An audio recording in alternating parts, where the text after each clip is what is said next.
a little update about how that was just last week. How Yeah, that worked out for you. it was great. Honestly, it was our first virtual conference that we've ever hosted, and we wanted to put something together to really get the, we call it the voice of technician, but really getting the voice of technician, because I would go to a lot of other conferences and everybody would talk about technicians, but the technicians weren't actually in the room. And so we wanted to get something where we kind of got everybody in the same area, in the same virtual room, to talk about all of the key issues that are out there, and really where some of the disconnect is between management and technicians, because we see it a lot on the recruiting side. So we had a 2-day event last week. The first day was focused on automotive. The second day was on diesel. We work with both industries exclusively, and really what those 2 days were to get a group of technicians together to talk, get all the issues and what's great, what's not great about the industry out on the table, and then really dive into that. So we had a panel of managers, we had a panel of tech schools. We wanted to talk with tech schools about how could industry better support them. So we were able to do that, and then followed it up with just kind of some industry leaders, or ended the day with some industry leaders to talk about the industry in general. So we kind of had, it was interesting because we had a mixture of dealership people, we had a mixture of independent people, and it was really trying to get everybody in the same room, and hopefully really talk about how we get more people into the industry and keep the ones that we already have. So it was incredibly well attended. We're actually putting, I think all of the videos are now for the automotive side out on YouTube, on our YouTube Wrenchway channel. So you can dive into those videos again, be able to hear what they had to say, and overall it was awesome. The panelists were incredible, really good people, and look forward to doing it again next year. Yeah. So if folks want to get signed up for next time, they just Google Wrenchway and they find you. Is there like a subscription or a sign up sheet you got somewhere you want to let people know how to find you? Yeah, so you can go to wrenchway.com or find a wrench. Either way, you can get in touch with us. We do a lot of advertising for Techmission, and when I say advertising, really kind of marketing to our demographic of customers and whoever we want to get into that. But it really is. They can go to wrenchway.com or find a wrench, and we'll lead you to where you need to go. Awesome. And you had a huge turnout, I mean, it was because it was a funny thing, Fred, when I talked to folks, and I was actually mentioning about, being on GA's podcast. I never miss, a seminar, a class, information, a discussion about recruiting, and it's one of those things in the industry where it's a scary thing. Some people think of it maybe like going to the dentist, right? You don't want to go, it's going to be painful. You want it done right the first time. You never want to have to go back. But unfortunately, building a solid all-star team in your business isn't that cut and dry. It's not a one and done emergency type of thing. And if it is for you, that's probably why you don't like it. You're struggling. It should be more like working out, right? It should be more like constantly working to improve, looking for talent and building a bench if you don't have the opening now, or even rethinking or relooking at your operation and those traditional roles in your shop to see how you can maybe, restructure so that you can bring in the talent as you find it. And Fred, we've had you on, like I said, a couple times talking about exactly that. And it's been a while. How's it been working out for you? I know you've had some ups and downs. This week, especially, we practice our hiring practice, our methods that we hire with our existing team. Instead of going, can you fix a car? Yup, you're hired, and hire them in just to find out everyone hates them. Most of the time when you lose somebody, you're not losing them because of a lack of a skill. It's always some underlying issue, a personality conflict, some home drama that they carry around, like a trailer on the back of a truck, whatever situation. It's never skill. So we realized that hiring purely off skill doesn't produce a good result. We use the reason you lose people to hire people. And we had a young man that a year and a half ago when he joined our team, he fit our team's demographic. It's a list of qualities and character traits that we use when we interview each person. And gradually over the last 2 months, he had lost almost every single one of those characteristics and quality traits. And it was really sad to watch, because having weekly one-on-one meetings with him, trying to talk to him about, how can we get you back?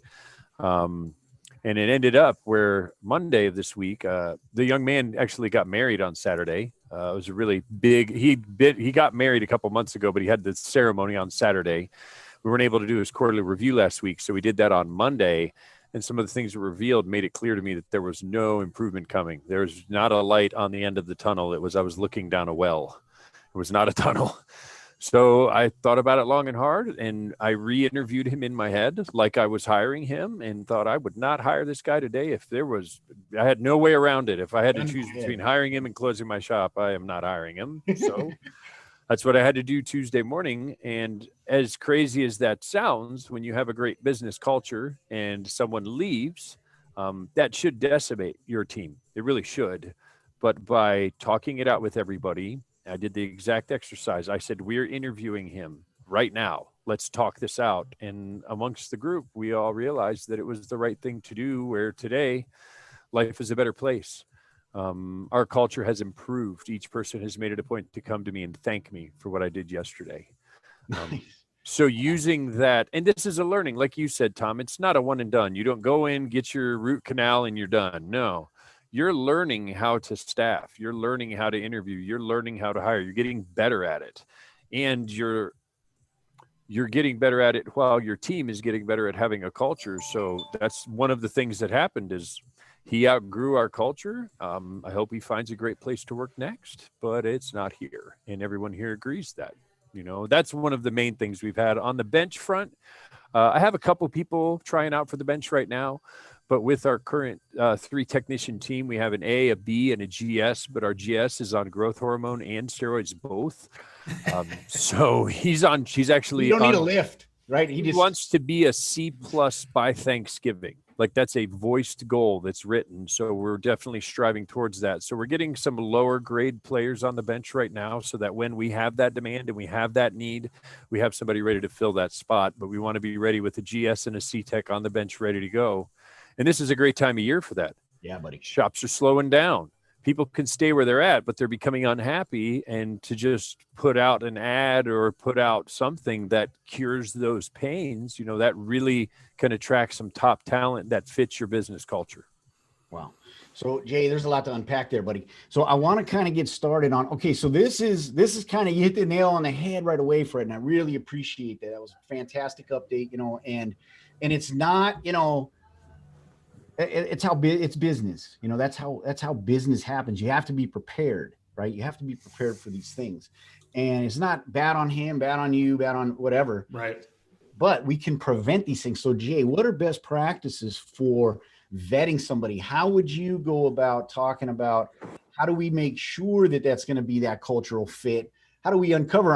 I mean, should we be, snooping through Instagrams and social medias and doing drive-bys of their house to look and see if they, they got that, what was it? The truck with the trailer strapped to the back of it that they're living in the driveway. I mean, but seriously, how do we get to that level to where yes, they got the skill. Yes, their story that they're telling me during the interview is getting me worked up, but how do I do those extra steps to make sure I'm making the right decision? So one thing I absolutely love about Fred is how proactive he is, right? He's got processes put in place. He's got some things that, I'll be frank, not a lot of shop owners have. And especially on the independent side, we work with all kinds of different independents. And there's obviously the lower tier and then the mid tier and the higher tier. And you can tell just based on a conversation with where a shop might be at. What we find, and I think this is what Fred hit directly on the head, the nail on the head, was trying to find that cultural fit. But in order to do that, you have to proactively look. And what we see all the time is, and really most shops need a tech almost all the time, right? Like, it's not like they're fully staffed and they're happy. I always go back to an example where I was managing a shop, and finally, I had mentioned to the service manager there, and I said, "Hey, listen, I think we're finally set on the shop. Like we're in good shape." And then that week, it was like karma just bit me hard because that tech got in a car accident. The A tech got in a car accident and was displaced for 9 months. And at the time, not even knowing if he's able to come back, right? And so that puts you in a really, really bad position because then you're hiring out of desperation. You've got customers yelling at you that you have some, you're 2 weeks out or whatever it is. And you're not able to get to, even if it's a simple repair and trying to get a tire fix or something like that. And that really puts you in an awkward position to where you end up hiring the first person that can breathe coming in the door, right? Yep. And in order to avoid that, this is where Fred has a leg up on most, is that he's always looking. He's putting pieces in place to be building that bench and maintaining relationships, not only just getting an application and saying, "Hey, we'll consider you next time we're hiring," but actually developing a relationship with that person. So you get to know them ahead of time. You get to know if they're going to fit your culture. And it's not just in a crammed 30 to 45-minute period where the phone's ringing in the background and you're getting paged every 10 seconds. Like it is something where if you're able to actively engage with people ahead of time when you don't desperately need them, and that's Fred mentioned, this might be a time where shops are slowing down. What we see in that same time, shops slow down recruiting too, because, and it's funny because everything's cyclical. It should be the opposite. Right. That's when you should turn it up, because that's when, as Fred mentioned, somebody that might be content but not happy is probably looking around the holidays. It starts to get dead. And, maybe after you eat that Thanksgiving turkey, you're browsing your phone for jobs. People just don't think that way though. They think of like, oh no, we're in January and we are buried and we should have had somebody here 30 days ago and we don't. And then that's when that bad hire happens. That's when that person that doesn't fit the culture, and everybody knows, and especially if you get like a master level tech that comes in the door, most people are hiring that person whether they fit the culture or not, right? And it's because they're desperate for them. Yeah. And when desperate hires happen, that's when really, really bad stuff happens. So exactly how long have you been on meth? Man, we can work with. Well, we might be able to. Let me. But seriously, and so that brings up a great point though, is that you have to engage. When you find somebody that you would like to have on your team at some point, you engage. And Fred, when we had you on, you talked about, and as a matter of fact, this is how proactive Fred is, just to steal that from Jay, is, I think Fred today, you're cooking lunch for the crew, right? Yes, you're coming on the show. Thank you very much. You got more stuff. And I believe the last time we had you on, you talked about engaging your bench folks. You invite them down to have lunch with the crew. The most recent hire we have, our GS, we have a team meeting every Wednesday where I buy lunch or cook lunch, do something nice for your group. And we invited him to 2 different team meetings because we wanted to gauge how his interaction was. We wanted to gauge if he was coachable. We wanted to gauge if you can get that newness to wear off, because everybody starts and they're new, get that newness to wear off before they work for you. Find out who they actually are. Just like you said, you hire out of desperation. Most shop owners forget what it was like to be an employee. Yes. And when you take that perspective and go, man, this is this guy's first day at his new job with a bunch of strangers, we try and get rid of a lot of that. Get to know everybody you work with before you start. So yeah, I mean, we've invited bench members to fun events. Like I didn't have a bench member. We went paintballing, any kind of fun stuff we go to, invite people. And because the worst thing you do is spend some money on a fun event and avoid hiring Mr. Wrong. I am all about doing that. That'd be the best investment you could make then, Fred, right?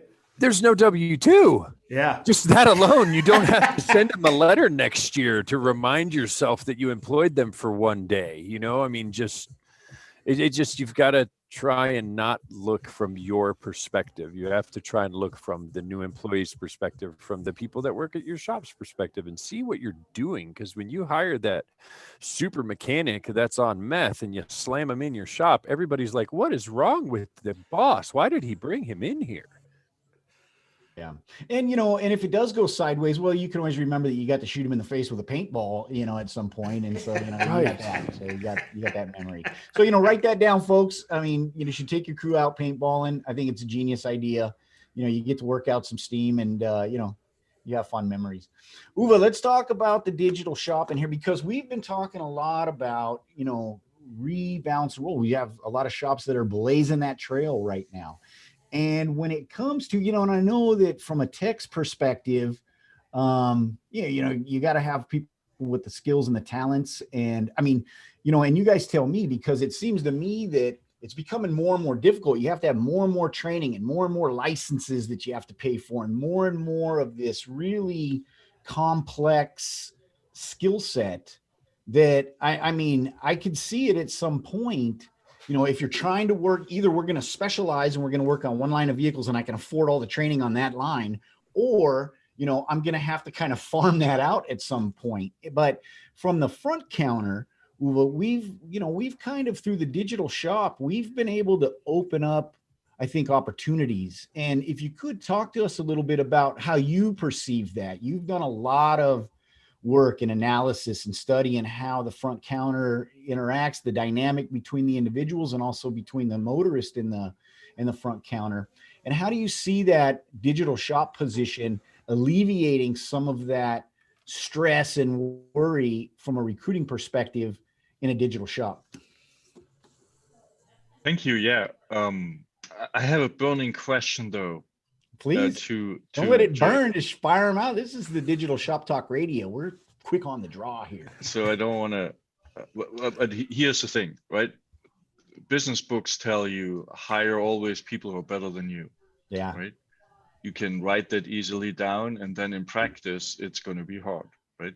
So my question to Jay and Fred is, I mean, I love this proactive reaching out and then having experienced the team culture. Do you know of any episodes where then existing employees said, "Oh wow, he is better than me," and start talking about it might not be a good fit, but the whole reason behind it is something else, is a personal fear of being not as important anymore, getting replaced. And maybe replaced, but losing the role they're playing. I mean, do you see stuff like that? I personally do, and more so. And is it healthy? Also, is it healthy? Yes.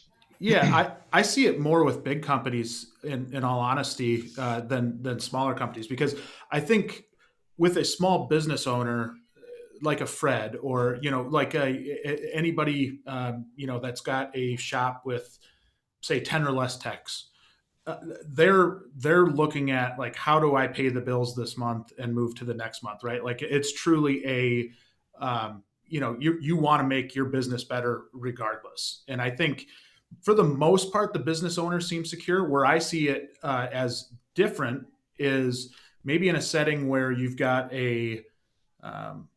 and honestly on more of the dealership side, but more of like a fixed ops director down to a service manager. And if that service manager is starting to make so much progress that they're impeding on that, then there's some type of infighting and jealousy.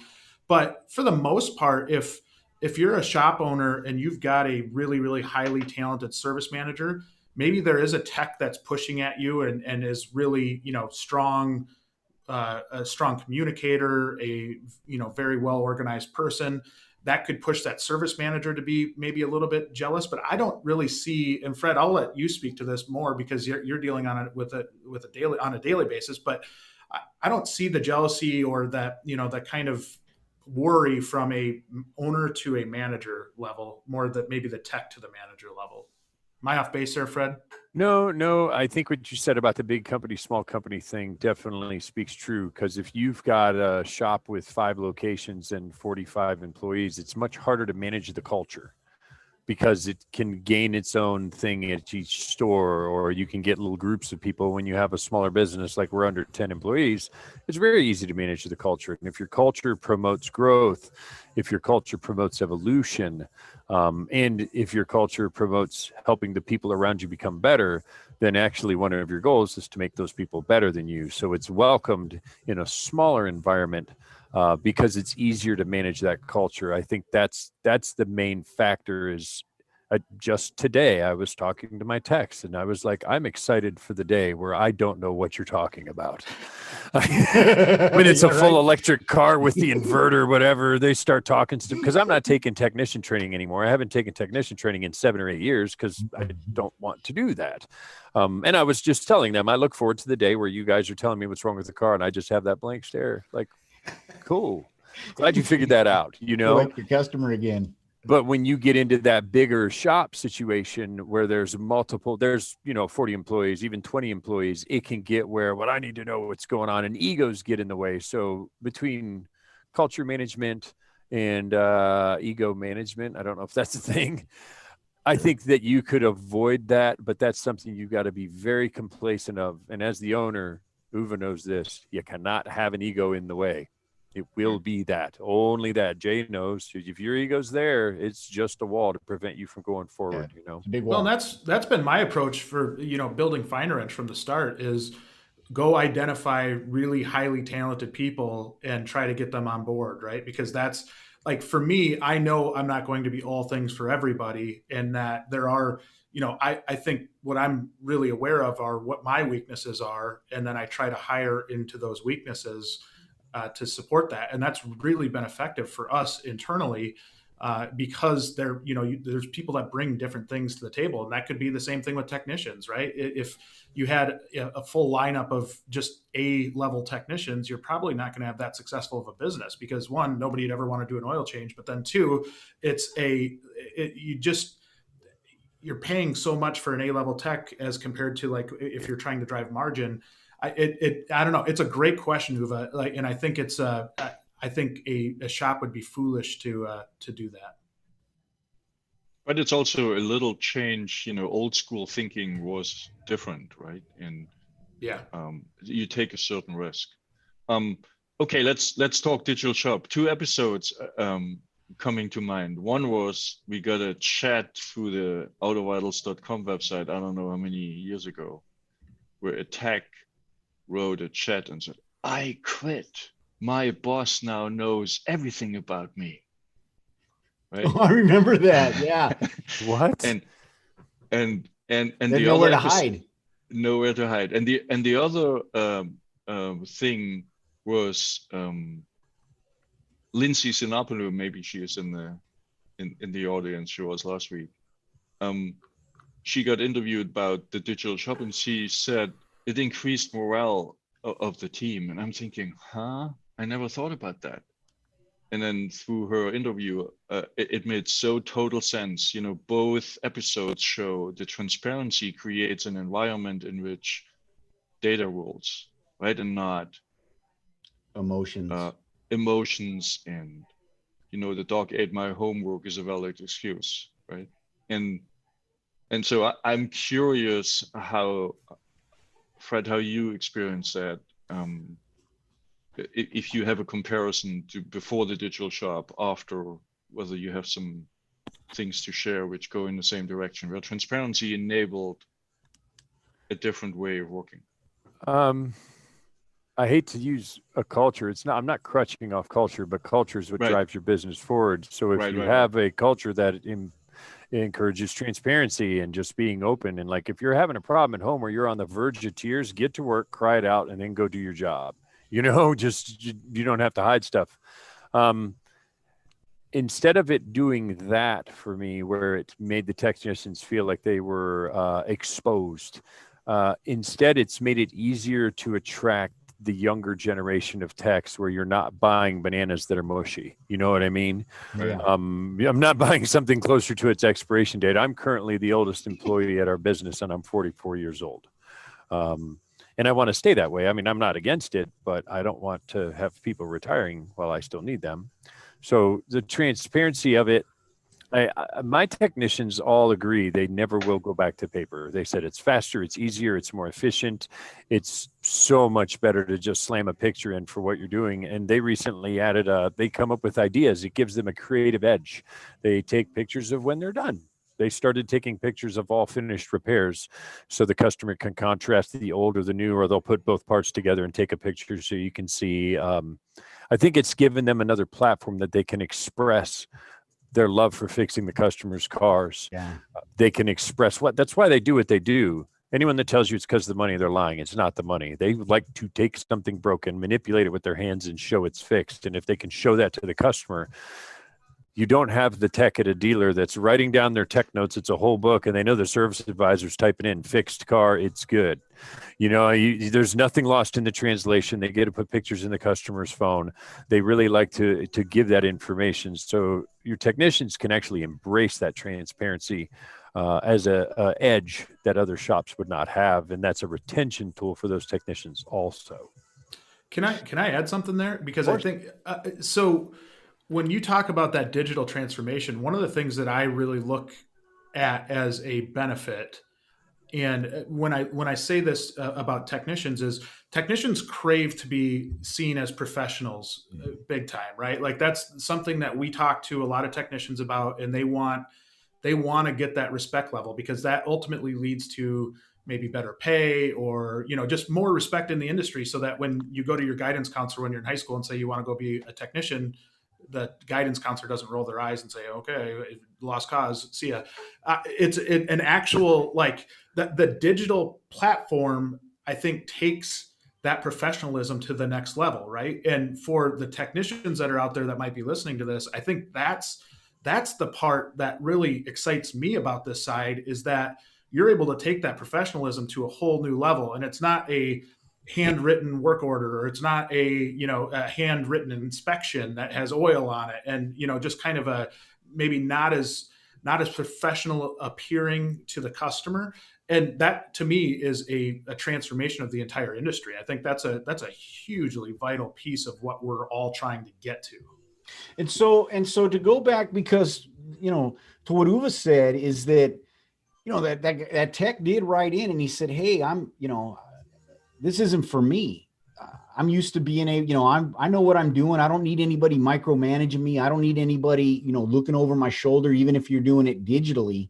So at the same, degree, how deep should that transparency be in that vetting process? Do you say, hey, we're a digital shop and this is how we do our inspections, and this is how we track your labor, and this is how we track your activities, and kind of put that on the table right up front? Because if somebody goes, well, I'm not into that, I know what I'm doing, I don't need this. You kind of discover that in the beginning, right?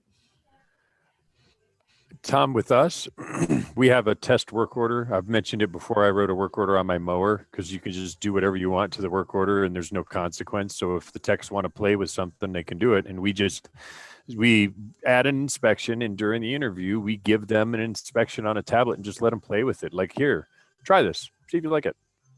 There's no consequence. It's my mower, so I don't care. Try taking pictures, try clicking, and you get to see how they interact with something digital. Because if they're doing this, maybe not so good. They might have a little learning curve, or if they're flipping it, or if you see them like talking to it and not pushing any buttons, but to give them that taste to see if they like it, that's very reasonable. Because I can't understand why some shop owners think that going digital is a waste. The cars are getting smart enough to drive themselves. How is there a world that a paper inspection makes sense when the car that you're working on can drive itself home? I don't see how that part, like the inspection, is the part, the non-texting. So, I think the digital inspection is just a piece of what we're going to find as we evolve and as we grow. Where customers will see auto repair as a digital experience. They send their car to the shop. They don't even go. The car drives itself to you. You do your DVI. You send it to them. They text you what they want to do. They text to pay. And effectively, you talk to them digitally. You don't even talk to them on the phone. That's coming. It's here on some shops. Some shops do it, So I hope that helped, Tom. Well, and I think there's some level of, if you're struggling, I see a lot of shop owners that struggle to get, especially good techs to do inspections in general, right? Not even virtual inspection, or like not even a digital inspection, but an actual like inspection. And it's because the maybe the tech says, hey, I'm not doing those. I'm not going to do those inspections. And one, that's a culture thing. That means that's probably not a good fit for your shop. But I'm guessing the same ones that fight doing a digital inspection are the same ones that fought doing just a normal inspection 10 years ago, right? Like it's probably the same kind of demographic of people that are fighting against that.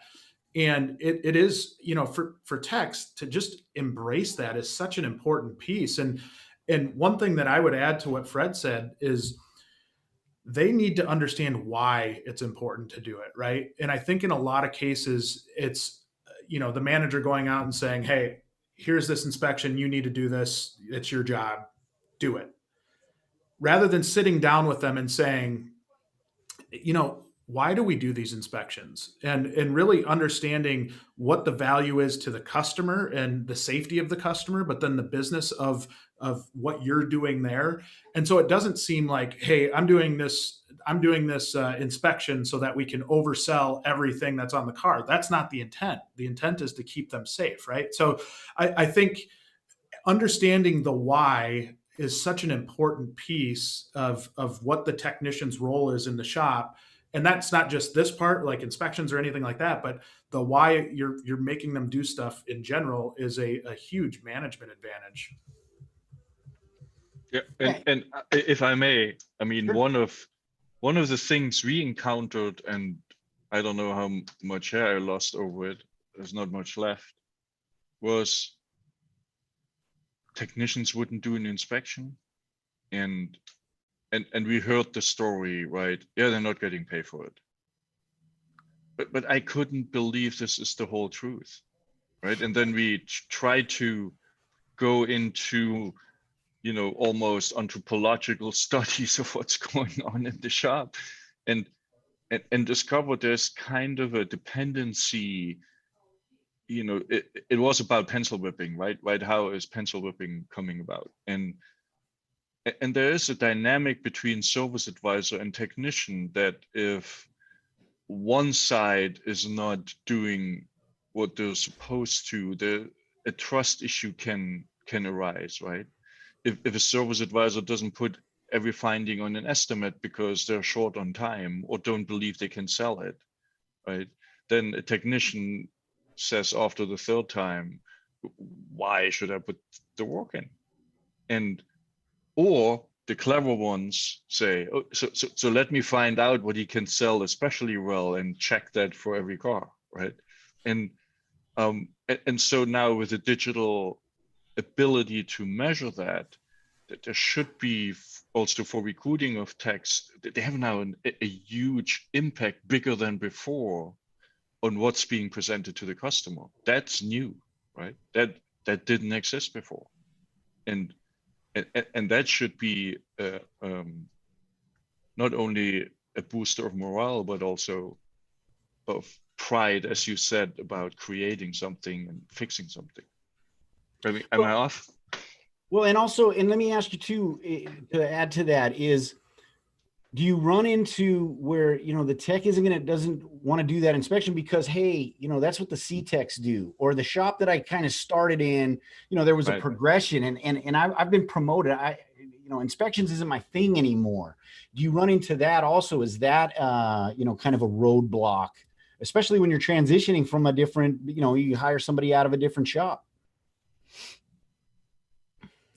Those are things that should have came up during the interview process. That's what I was saying. That out there, like there's definitely a disconnect if you hand them a tablet and they're like, "What's this for?" Yeah.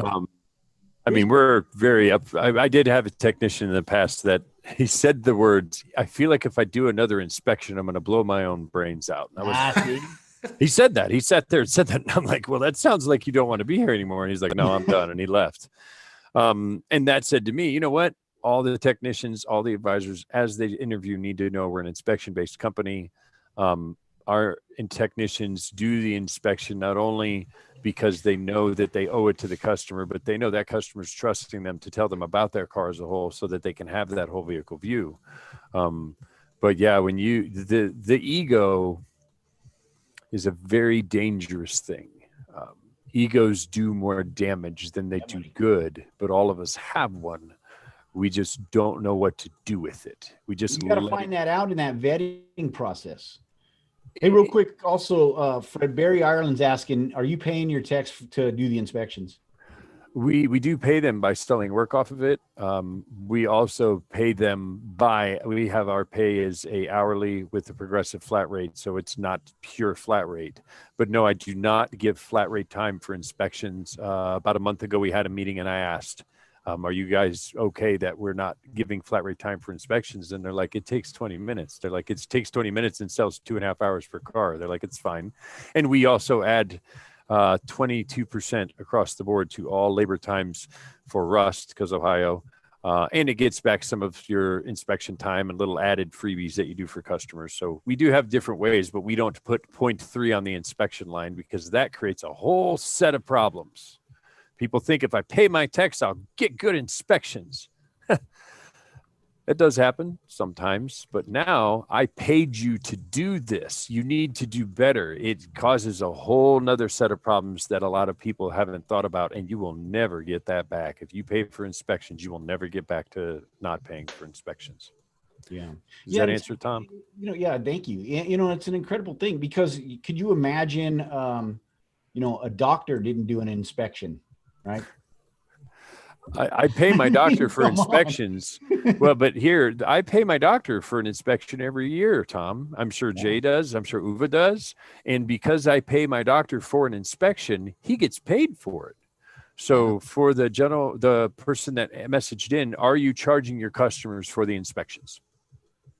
If you're not charging for them, how are you going to pay somebody to do it? Not many successful businesses have a service that they don't charge any money for and they pay somebody to do.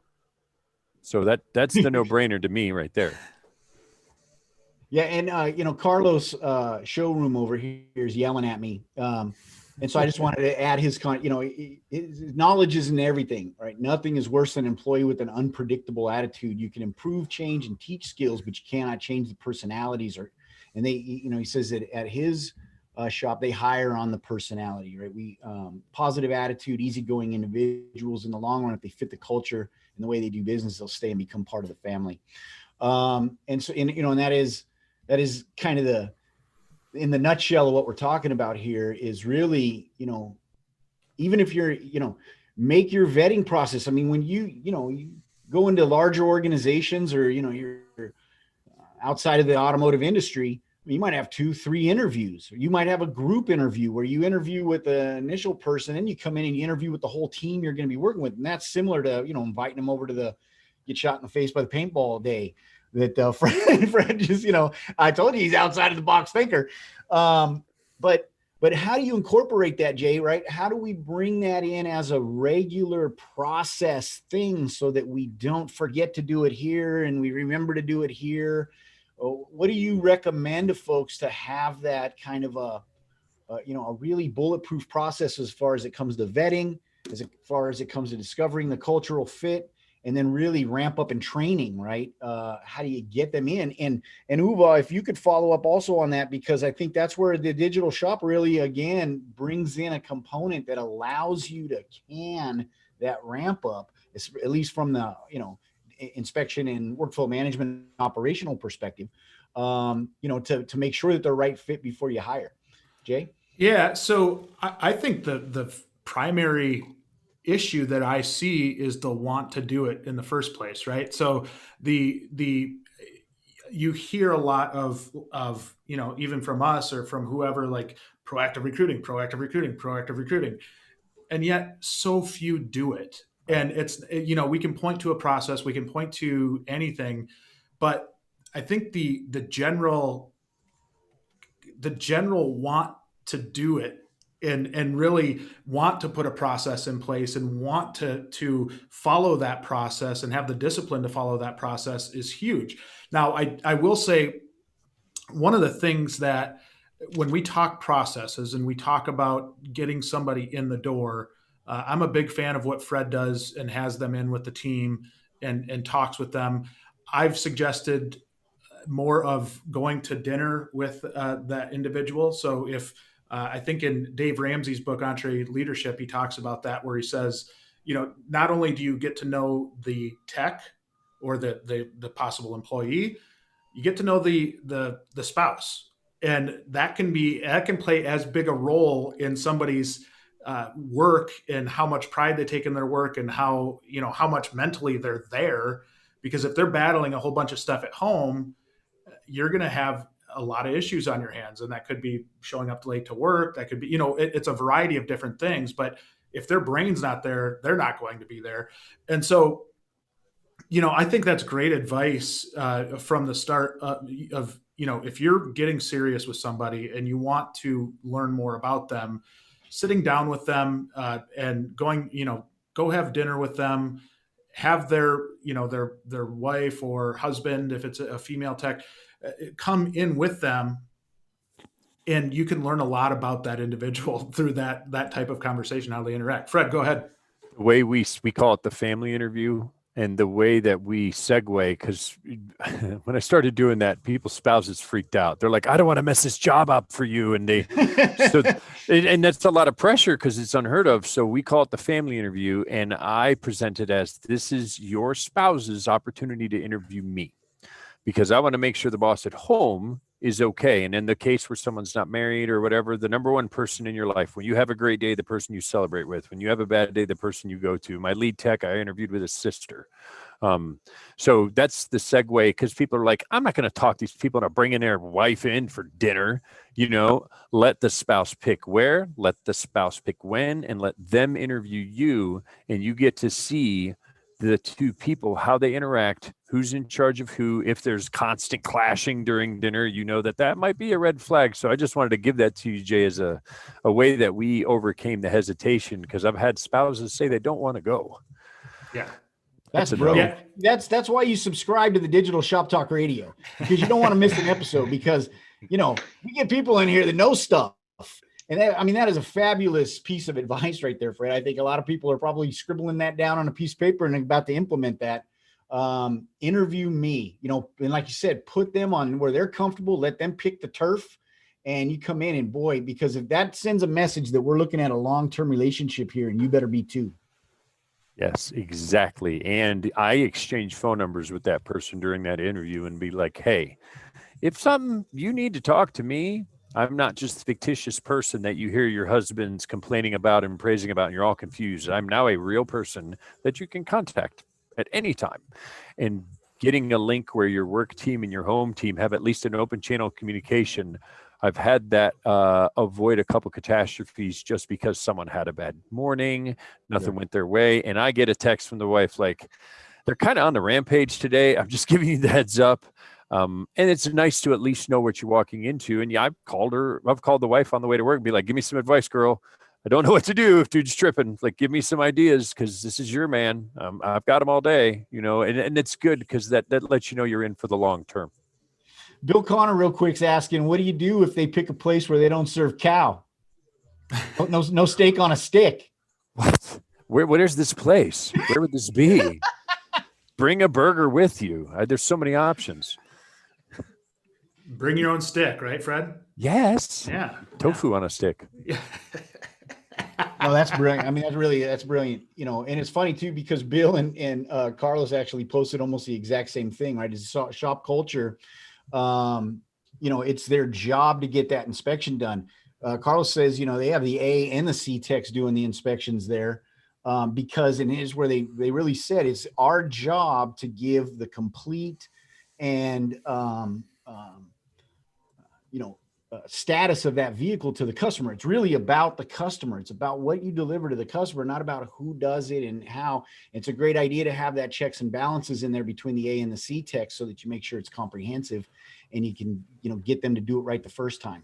Well, and just to add one last thing there is, it doesn't matter. Every shop has kind of that alpha tech, or that person that everybody looks up to, and what he says or she says is that's what goes. And they look up to that person.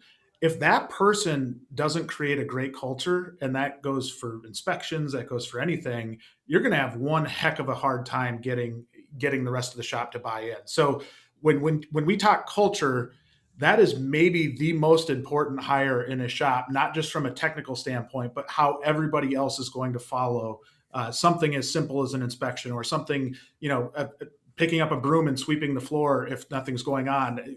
That person sets kind of the tone for the rest of the shop. And if that person's not right, you're going to have one heck of a battle on your hands. That's not always your A tech. Just right. Exactly. In our shop, our leader in the shop's our B tech, and it's working extremely well. So it's not always going to be your A tech, your advisor. It could be the wash guy. You never know. Yes. And that's exactly back to Uwe's point, right? Is when you hire somebody who, you feel threatened is going to be better than you, or could potentially replace you. Is that a healthy thing? Does that competition in there drive a better culture? Or can it go off the rails and into the weeds quickly? And then these two are, there's a toxic environment between these two fighting it out, especially if one's, the A tech and one's the B tech. I mean, that makes it even more difficult, I would assume. Yeah. That's where one bad hire can impact the entire shop and the entire business. That can turn a great shop into a not so great shop overnight. Wow. Yeah. That's really an interesting dynamic, because I know here at Auto Vitals, what we do, I know we go out of our way to try to put that dynamic in place to get people to drive each other to be better, to compete in a healthy manner. But boy, it sure could go sideways with a quickness, and it's hard to unring that bell, because it doesn't take long for everybody else on that team to pick a side, and hopefully they're not in the death spiral. I have an observation to share. We're talking about recruiting, and the one word you hear every single time, normally extremely quickly, is technician shortage. We haven't even used it, and we're almost over. So tell me about. We are. Well, what about a tech shortage? What tech shortage? Yeah, this is the first I'm hearing of this, Uwe. No, I'm just kidding. I think so. To me, what we need to work on as an industry is working on keeping the people we have in the business and creating such a great industry that people don't want to leave. Because if we keep recruiting people in, and granted, we need to do that too, right? I'm not saying that stop going to high schools and tech schools and trying to get more people in, but we've got a real problem with veteran techs flat out leaving the industry. And it could be because of pay. It could be because they want to take care of their bodies. There's a number of different things. But when our highly skilled people leave the industry and then we try to replace them, and then we just don't have enough people to replace them, and especially as baby boomers are getting older and getting closer to retirement age, that's a real concern for us at Find a Wrench. It's a real concern for everybody throughout the industry. And that's where, when we look at it, we've got to focus not only getting more people in the industry, we've got to really focus at taking care of the people that are here already, so that when we do bring more people in, we've got a solid foundation. And there's times where I think we miss that. Go ahead, Fred. Sorry. I was going to say one of the main problems with entry-level technician jobs is that entry-level other stuff pays more. Mm-hmm. And there's no investment, right? Like a tech, where a tech is having to buy their own tools. They're oftentimes the least paid person that has the highest investment, right? to go up front. Like a plumber, what's a plumber got to buy? A couple $100 worth of stuff, $1,000 worth of stuff, and he's good. Electrician, $3,000 worth of stuff. Technician, $100,000 worth of tools, $80,000 worth of tools. And that's one of the problems. Is $15 an hour, right? And you're in California. Just saying. So there's the whole pay problem, and then, like Uwe touched earlier, the recognition of being not being thought of as, oh, you're a grease monkey. That stigma still hasn't been overcome. And going to the future, when the cars are just 10 million lines of code with a bunch of modules and an electric motor and a battery, the technician is going to be the smartest of the blue collar trades. But we've got to find a way to bring our industry up to where it's a more attractive career path. Because if you're coming out of high school, like, I don't want to go to college, I could be a plumber, go to the union or go to the plumber's hall, go wherever you're going to go, figure out how to be a plumber. In a couple of years, you're making money already. Go be an electrician, go be a welder, go be a carpenter, or should I go sign up for a Snap-on for Life program, where you're just going to pay them weekly for the rest of your Drive around a cool van. It just doesn't look good. And we have to find a way to, with our recruitment, to make it look good. And as an industry, let it look good, because it's hard to figure out a broke car. It's not easy. Yeah, that's Fred, you and I have had conversations about that too, where trying to figure out different ways to solve this puzzle, right? Or put this puzzle together. And that, when we launched Wrenchway, that was a big thinking behind that, is we've got to showcase the best of the best that are out there, because that's the way that we keep people in the industry. That's how we attract more to the industry. It really, at the core of it, is, to me, what we need to fix about our industry. Man, I can't believe the show's almost over. I need another half hour. How did this happen? Well, both Fred and I are pretty shy. We don't talk a whole lot. So it's, it's, I mean, I could go all day. Yes, those dynamics that you just explained are coming. They're happening as we speak. But what happens when I have to have advanced degree? What happens if I have to go to computer science in a 4-year type college, and then I can go work at Auto Vitals and get paid slightly more? But, now you're competing against a literal software, computer science type job, or going to a shop and make a, apprentice wage and like you said, invest all that money in my tools. I don't have to invest $100,000 in, I think it's a little tiny screwdriver that opens up a computer. I mean, you can get them at Harbor Freight, I think they're a nickel. But what happens when that comes in, and now other industries are starting to even rob away, not just trade industries, be a plumber or be a tech, but now be a, software engineer or be a tech. Even be on the Geek Squad, it might pay more, right? Just go down and fix broken stuff. Well, and that's one of the things we talked about during Tech Mission that I think is a conversation that we're going to have to start having more often, which is, what are the future of labor rates for shops in general? And as the technology advances, so does the tooling, so do the people. It's going to take some raise in labor rate. I just don't see a way where Yeah, I agree. And Fred, I'd be interested to hear your take on this, because that's just something that I see where I'm like, we got to change something. And like earlier, and also, if you could, like what I posed earlier, do you see in the future there's, this master tech that's got all this specialized training, who now becomes like, an independent. He just, sells his services to multiple shops. Diagnostician, right? There are already businesses with roles like that. Yes, there is. Well, sure, Two locally to us, they're mobile automotive diagnostic techs that the mobile programming company closed. So the two techs just open their own thing. And if there's a shop that can't figure a car out, you call this guy, he comes out, charges you a couple $100, figures it out and leaves. Specialization is one of the options, like was mentioned, but it's unreasonable to think that all independent shops become specialized, because pride gets in the way. It's hard to say, no, I can't figure out your car because I don't work on those, and have all this pride. If I may, customer service goes down too, because you now start sending them to different doctors, so to speak. Right? Yeah. No accountability either, because you sent me here and they didn't fix it. And I like to use the furniture industry to compare our automotive underpricement. Furniture is the opposite. They have a tremendous overpricing. And because all the furniture people decided they're going to take a $200 couch and sell it for $1,000, they do. And there's a few places like Big Lots where you can go get a couch that's a little bit less nice for $200. But if you want a nice couch, it's $1,000. Doesn't matter what you do. You can go online. It doesn't exist. And as an industry, we can't price fix and be like, all right, all shops are at least $200 an hour. Like, we can't do that. But having more shop owners be business owners versus be mechanics that have an open sign on the front of this building, where they're looking at their cost realizing what they need to pay mechanics to keep those technicians on staff and not leaving the industry, and then what kind of profit you have to make off that labor to be renewable, and then charge that way. That's my side, Jay. Is I just did my labor review increase a couple weeks ago, and it went up $1.06 an hour. I take my costs, my average cost for my hours. I know what my profit margin I need is, and I just calculate it out, and that's what I charge. I don't care what anybody else is charging. You know, Love that approach.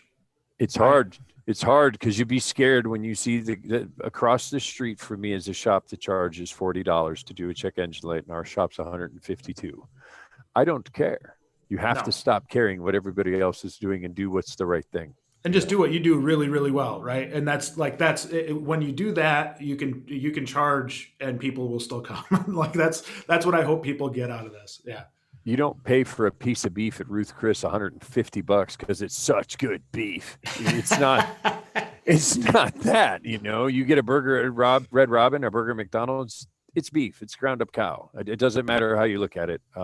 It's the service. It's the experience, and create an experience. Fixing the car is no longer important. It does matter, but that is the very most bottom important thing in the customer's eyes. The experience as a whole is the way you retain customers and employees, technicians. If you're giving them a great work experience that helps them have a great life experience, why would they go anywhere else? That's the key point of the entire thing. Like create a foundation. Yes, create a great foundation of a great place to work at. And honestly, I think that leads into the customer satisfaction side, the ability to charge more because you have better customer experience. But it starts with people, and if you can figure out ways to pay those people and treat them right, I think you win in this business. Yeah, and it all comes back to treating the customer right, because then the customer allows you to treat the staff and set your labor rates where they need to be to attract. It's funny, Bill, kind of something, and I can't believe we're at the top of the hour. We got to go. I mean, I got to have you guys back on. I have a whole nother, hour to explore. We got to dig into this, this upcoming tech tsunami thingy or whatever's happening, the Tech-ageddon. But Bill's saying, hey, the industry devalues itself by trying to be the customer hero based on price instead of delivering quality. And Carlos basically said the exact same thing, right? We price our labor rate on what we deliver, not what the market's pricing. And that takes a lot of courage. It's courage of your conviction. It's courage of your product. And you have to be able to get out there and put that stamp on there. And yeah, like to what Fred said, the guy across the street charging $40, so what? We're going to have to charge you double after he breaks it, and you got to come over here to have it fixed. And, it's a long haul, and it's one of those things where you have to stick by that gun. You have to make that mark and put that flag in the sand, and then you have to defend it. You can't just start moving the goalposts around it because it's scary or, revenue's down today. And, you really have to commit and double down, and it has to be a team effort. And you have to get after it. And, we see it, right? We look at metrics all day in shops, and we know the ones that stick to those guns, and it pays off, right? Because then they're putting up, a trajectory that they could never even imagine under paper. Competition, market pricing, be damned, right? It's about that quality. It's about setting. It's why people line up around the block for, Apple product, right? For the iPhone release. Phone's a phone. Boy, they'll line up and sleep in tents on the sidewalk to get that thing. Not me, but some do. Fred? No, I'm agreeing with Apple because why not? I just don't. Yeah. I'm not part of the Apple cult. Yeah. Just throwing it out there. Bill's asking, I guess,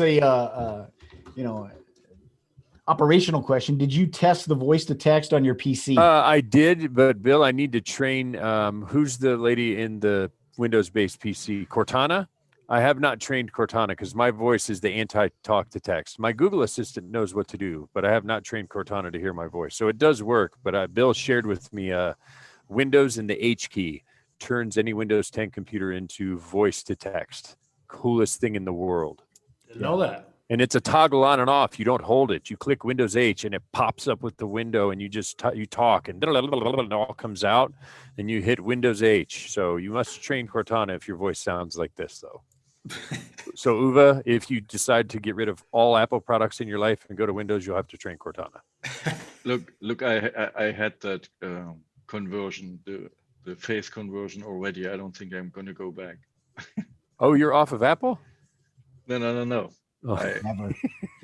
I was a Windows user and believer. He, normally he's wearing a black turtleneck. Even he's. Oh man, That's how big of a fanboy he is. That's funny. Hey, listen, we got to get, guys. That's a good one.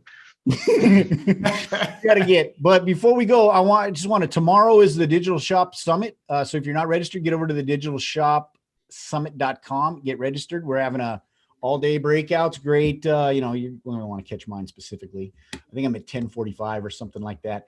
But get registered. Next week, we're talking multi-shops.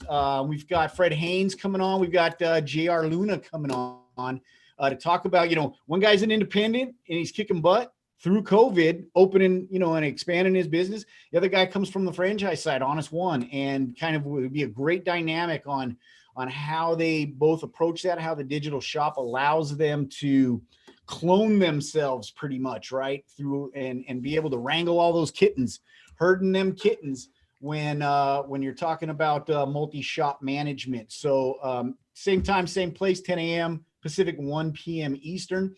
Jake and Eddie, man, I can't thank you enough for coming in. You are an awesome, awesome guest. I look forward to having you on again, talking more. We got a lot to talk about still. Oh my and goodness, Fred Giswicki, of course, as always, buddy. Can't thank you enough, man. I got to get out to Canton. I got to get out and have that steak on a stick. Once this COVID thing and trade shows start up and we get to do workshops and stuff like that again. Or I'm going to twist both of your arms and be coming out to the Digital Shop Conference if we get to have it live and in person this next, coming year. Can't wait to have both of you and see you again. Uwe, as always, thank you, sir. Your insight and brilliance is highly regarded. Even without turtleneck.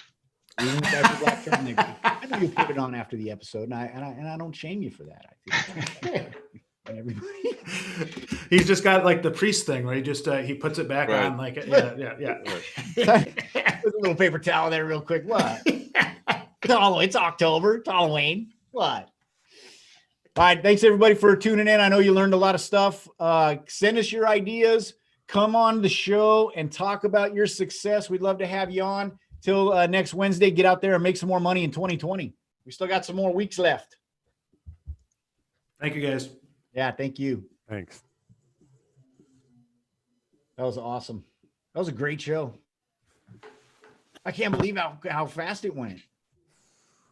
That was nuts. Yeah, I did not until I looked, it was like 10 to the hour, and I'm like, my goodness, I thought it was going to be like halfway through, but we were almost done. I thought this Jake and Innan guy, man, I'm gonna have to be digging deep. I brought a shovel just in case I was having to dig for topics. Man, that flew by. We could have did another hour. Yeah. So what do you guys think? Well, what do you think was, kind of the big takeaway? I got a bunch of them. Honestly, for me, that it reinforces how important culture is in a shop, and everything that Fred talks about in how proactive he is. It's one of the things that I really, really enjoy about talking to Fred about is just that side of it, and how, you take it seriously, Fred, where a lot of people don't have to. And we could use more Freds in the world, from the recruiting aspect to try and take this seriously, because we talk about it. We can talk about it until we're blue in the face, but people still think that you can post an ad and get somebody the next day, and it's just not realistic. And that it just sets so many people up for bad experiences and hiring not the right people. So that, that's where I think Fred excels as much as anybody I know in the industry. Because you're not looking for an assembly line worker, right? You're looking for a family member almost. Yes. Exactly what we call it. Right. Put that right in our messages to our Yes, sir. customer. Thank you for joining the Fix It with Fred Repair family. We consider our customer base a family, our team a family. I have internal customers. I have external customers. You have to look at it that way, where you owe it to them to not throw a rotten apple in the soup. you just owe it to them. They're trying as hard as they can. They believe in you. They're following your lead. And then you're like, here, try this out. And they're like, he sucks. You can't, that's what I tried and tried. So I'm like, you know what? You guys help me figure it out. And then if you hire the wrong guy, we're all disappointed in ourselves. It's not laser focused like my boss sucks. You've got to, it's the biggest thing that's helped me is to look at it from the employee perspective. Look at what they go through. Remember what it was like when you had a job at a place where you had a boss and there was an owner and you just showed up and left. And when you went home, you didn't really do any work stuff because you went home. If you remember what that was like and the new guy showed up and you're all eyeballing him and then he's all like putting his tools up. If you remember what that's like and try and get rid of all the roughness of that, it makes everything better.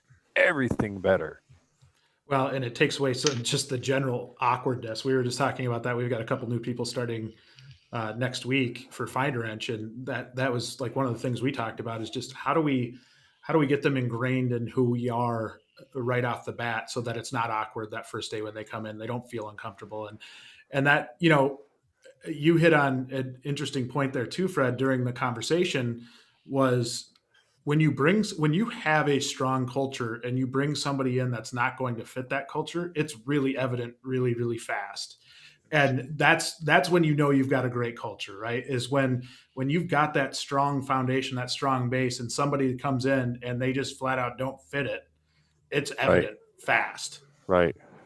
Yeah. And they'll tell you, they'll be like, yeah, this isn't, but not to tell the hiring guy something he could try differently, but if you had some of the key people that new employee is going to deal with, interview them, day one's easier.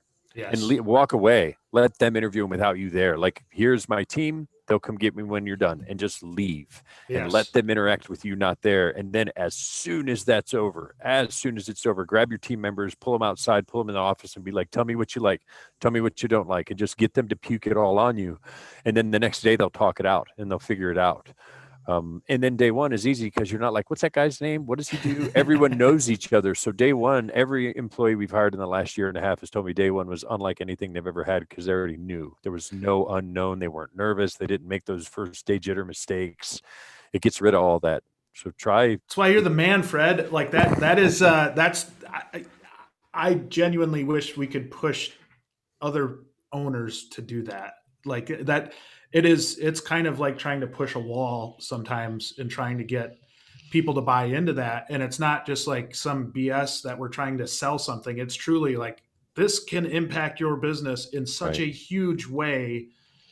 And if you do it and you're proactive and really that working on the business, not in the business mentality of keeping the people happy and really understanding the pulse of the shop rather than just like running to put fires out every 10 minutes. It's just such a big deal. I got to get my advisors on their coach call or they're going to get sad. I really appreciate you guys. Sorry, guys. I got a piece. I'll send out, and then Jay, send me over, links or whatever you want. We'll post that stuff up on Facebook. Are you in the Facebook forum?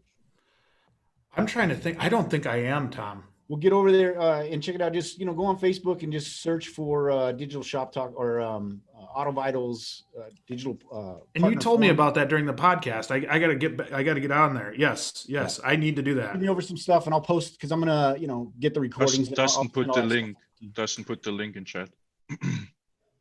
Oh yeah. There you go. Grab that link before we shut the, Oh, they're cool. Yeah. All right. I will do this right now. All right. Well, thank you guys so much for having me. I really appreciate it. And Tom, we did the podcast and that went over really, really well. We had a lot of people reach out to us and just say how much they enjoyed your personality and everything that you guys are doing. So I really appreciate it, guys. Right back at you, brother. We'll do it again, buddy. I hope so. Yeah. Take care, guys. This is great. I'm telling you, this is great. We go another hour. I really want to get into it. I'm telling you, I want to get into it. And I know a lot of people are interested. What's coming, because saying, oh gosh, there's got to be a change in the payment structure. Well, it's a pretty big change. Well, it ain't happening tomorrow. I wrote that down too, because I genuinely think, and this could be a collaborative thing between a few different companies, but I want to look at the future of labor rates in general and how can we as a community as an industry start to work to get those rates up to probably where they should be. I think that's one of the major elements, and being able to sell diagnostic work, being able to do, things the right way that will get that value back for the shop owner, so that ultimately the shop owner can pay that, and especially like Fred said, when you get such, and Tom, you said the same thing, such a difference in who your competitor is, like for talent, if it turns into Google being your competitor for high quality talent, you're probably screwed, because you're not going to be able to go up against them. So how do you get pieces in place right now to start planning for that? Because that's a big deal. Or do we have to change the whole model? Then do we start, selling a subscription service like a cell phone, and you get thousands of people paying you a small amount every month, and that's how you know what I mean? Who knows? But Yeah. I think it's going to be a great show. Yeah, I agree. That's one that I would definitely want to be on. I love talking about that. I think that would be amazing. Yep. Jay, I don't know how your business model works, but Yeah, I like Fred's idea about interviewing the shop, right? So it's a two-side interview. The applicant interviews the shop, and the shop interviews the applicant. If you make that part of your process, it's just one of the last steps. it's a good idea. Yeah, Because you can do that with a webinar nowadays so easily, right? We just have proven that just in this episode, right? And and that will, I don't know what like I said, I don't know what your business model is, but that will be a successful hire, or at least they know it's the wrong hire, right? Yeah, the writing was on the wall.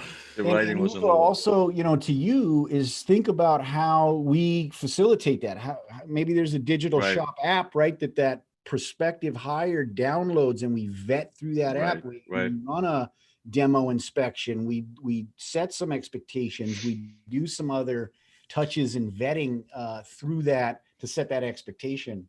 I mean, there's a lot of, it's an audit app. Yeah.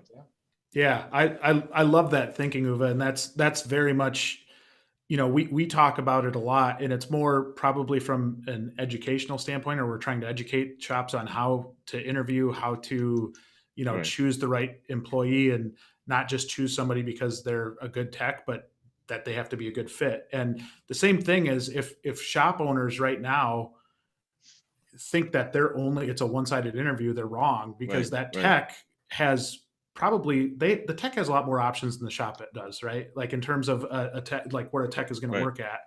And when they start understanding that, that's when some really, really big things change. And you saw it with Fred, where Fred is very much proactive with that and is one of the best at that, right? And that's like, we need more of that. We need them to take this as seriously as what it really is. It's a big deal.